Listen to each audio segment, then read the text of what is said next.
banguka mu nteekateeka mu nkola mu ntetenkanya n'enzirukanya ya bizinensi ng'owuliriza business tip wano mu Bwakedde Mpulira. Akati atera nkujjukiza weebale nnyo okwekumira ku CBS FM era osobola okutuwuliriza n'okulaba programu zaffe z'oba osubiddwa n'ebirala bingi ku YouTube otusangayo Naawe Osobola akatabo akawandiikibwa muganda wange Simon Ssenkaayi kagula emitwalo 10 weefunire kopi muganda wange ate oyongere okuwulira obubaka obw'enjawulo obuteekateekeddwa obulungi. Gyo twayogedde ensonga nnyingi nti kye tuyita obusukkulumu kwefaanaanyirizaako ensigo okufuuka omuti. Bw'osimba ensigo ey'omuyembe n'evaamu omuti gw'omuyembe ogubala ebibala.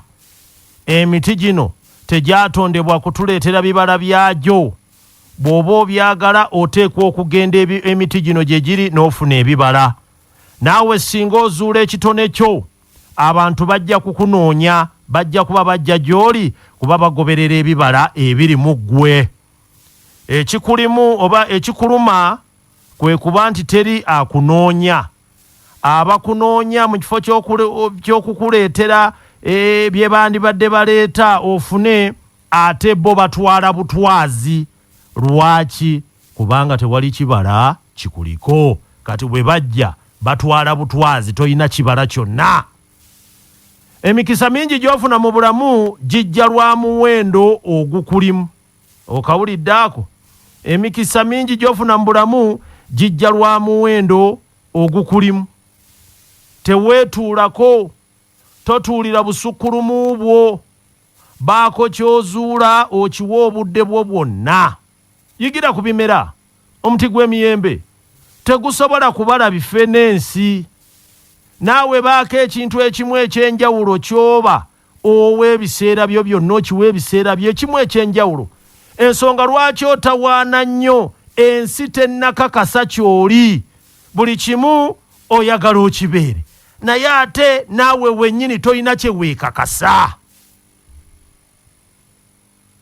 Kiki kye bakumanyiiko? Kibuuzo kikulu nnyo ekyo. Ekyensi kyekumanyiiko bwe busukkulumu bwo. Wansi mu ggwe waliyo ekyenjawulo ekikusaba okubaako ky'okola. Tokyongezaayo. Kiggulire, kifulume, naawe olaba amaanyi agakulimu. Bw'onookizuula wagenda kubaawo ekimu ku bino. Ekisooka, ogenda kutandika okubulwa otulo nga gwasembayo okuyingira obuliri bwo, kyokka ng'ate gwasooka okuzuukuka. Ako wali okagenderedde. Gwasemba ate gwasooka ng'olwomanya okizudde ekikubuza atulo ekyo kyennyini ky'olina okugjayo. Kino kyawandiikibwa mu bitukuvu kye bayita obuddu. Bw'ozuula ky'oli ofuuka omuddu waakyo. So si omuddu ow'abantu, naye omuddu ow'okuyitibwakwo. Otandika okukiweereza awatali kukoowa. Era gy'okoma okukiweereza gye bakoma n'okukusukkulumya mu nsi. Ekitabo kino twatandika okukiwandika mu biseera by'omuggalo, abalala nga bawummuddemu ekiro. Ffe twabanga tuwandiika okukeesa obudde. Naye nga tunyumirwa awatali kukoowa. Mu buufu buno ndi muddu ow'okuyitibwa okwange. Ssenkaayi bw'atyo bw'agamba. Naye agambye nti bw'ozuula ky'oli ofuuka omuddu waakyo. So si omuddu ow'abantu, naye omuddu ow'okuyitibwakwo. Otandika okukiweereza awatali kukoowa. Era gy'okoma okukiweereza gye bakoma okukusukkulumya mu nsi. Ekyo kikulu nnyo. Omanyi jjo naadde nina akatabo ke naadde nsomaawo. Omusajja adaaga nti ebimu ku ebyo ebintu by'olina okwekwata, ekintu ekikulu ky'olina okwekwata mu kiseera kino. Era nga ne Simon naye yakyogerako mu katabo ke, okweyongerako omuwendo. Ekyo kye kigenda okutaasa mu mbeera eno. Weeyongeddeko otya omuwendo?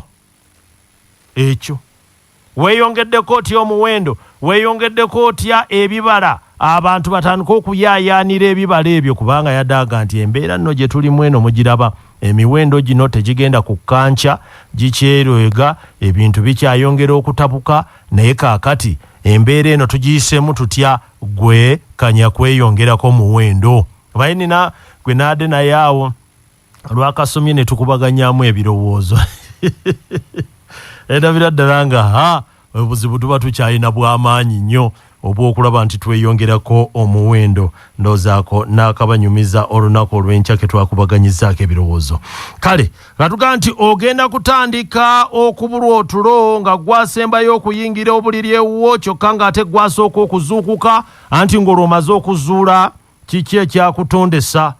Bw'olizuula ky'oli ofuuka muddu waakyo, so si omuddu w'abantu naye omuddu ow'okuyitibwako. Bwe tutyo bwe twabadde twogera. Tugende mu maaso. Bw'olemererwa okuzuula ekirabo kyo mu nsi, ekintu kyokka ky'ofuna mu nsi musaala. Okiwulidde? Kati ndooza tukitwale nti afuna omusaala akyalemeddwa okumanya ekirabo kye mu nsi. Abantu abeebuuzibwako basasulwa ensimbi nnyingi okusinga abakozi. Bwe baleeta omukugu mu kitongole kyammwe okubaako ensonga gy'ayambako okulambika, asobola ogikolera mu ssaawa emu kyokka n'asasulwa ensimbi ezenkana omusaala gw'omukozi nga gwa myezi ng'ebiri. Kyokka oli azza essaawa emu consultant. Kyangu omuntu okulowooza nti ensi teyina bwenkanya, naye si kituufu. Teri kintu mu nsi kisasula nga kirabo kya Katonda kye yakuwa. Teri kisasula nga kirabo kya Katonda. Naye ndowooza omuntu yaba ayagala kimusasule ng'ayina ggoloofa nga 10. Ekirabo ky'otuulidde kyakuweebwa Katonda. Ate Katonda talina muwendo, era bw'ozuula ekyama kye muggwe naawe toba na muwendo mu by'okola. Ako ng'ate kakambwe nnyo Simoni koyogeddeko. Ekirabo ky'otuulidde kyakuweebwa Katonda. Ate Katonda talina muwendo, era bw'ozuula ekyama kye muggwe naawe toba na muwendo mu by'okola. Abantu abeebuuzibwako basasulwa lwa birabo byabwe, kyokka abakozi bo basasulwa lwa biseera byabwe. Kaakati okusasulwa osasulwa lwaki? Osasulwa lwaki? Osasulwa lwa kirabo kyo oba osasulwa lwa biseera byo? Ako eyo ye homework gwe twatusigaza. Osasulwa, naye osasulwa lwaki? Osasulwa lwa kirabo kyo oba osasulwa lwa biseera byo? Kebuuze. Ako nenka kulekera nti yawula ekirabo ku kiseera. Tugenda mu maaso. Omwana w'omuntu teyajja kuweerezebwa, naye yajja okwewaayo ng'omutango olw'okununula okw'abangi. Kino kye kifuula omuntu okuba ow'enjawulo mu nsi. Kiki ky'owaayo eri ensi? Kubanga gwe tewajja kuga nti ogabana.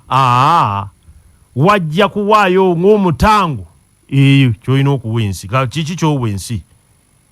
Kiki kye wazaalibwa okuwa ensi mu bulamu bwo? Ekyo wali otuddeko awo n'okyebuuza. Kiki kye wazaalibwa okuwa ensi mu bulamu bwo? Ako nno kabuuzo kakulu nnyo. Kiki kye wazaalibwa okuwa ensi mu bulamu bwo? Bw'okizuula ojja kuba weekwekudde, era weekuddeko obwavu n'embeera embi yonna yonna gy'eba yakukweka. N'olwekyo kyo kikulu nnyo. Ne tugaa tutunulira ebikulu ennyo mu lugendo olw'obuwanguzi.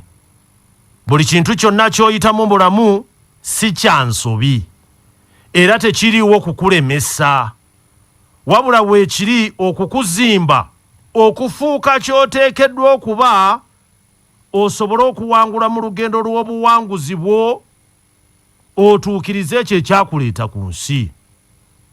Oteekwa okumanya nti buli mbeera gy'oyitamu olwaleero ya kiseera. Toggwamu lwa mbeera, toggwamu lwa bikusoomooza. Ebimu ku byawula abantu abagenda mu maaso n'abo abaakoma ze mboozi ze banyumya. Gwe kati onoonyumya mboozi ki anti wakoma, wapowa. Abaavu mu ndowooza nga ne mu bulamu baakoma basinga kunyumya ku bizibu na nsimbi nga bwe zaabula. Wabula bba abagenda mu maaso ate basinga kunyumya ku mikisa egiriwo n'ebirowoozo ebibazimba.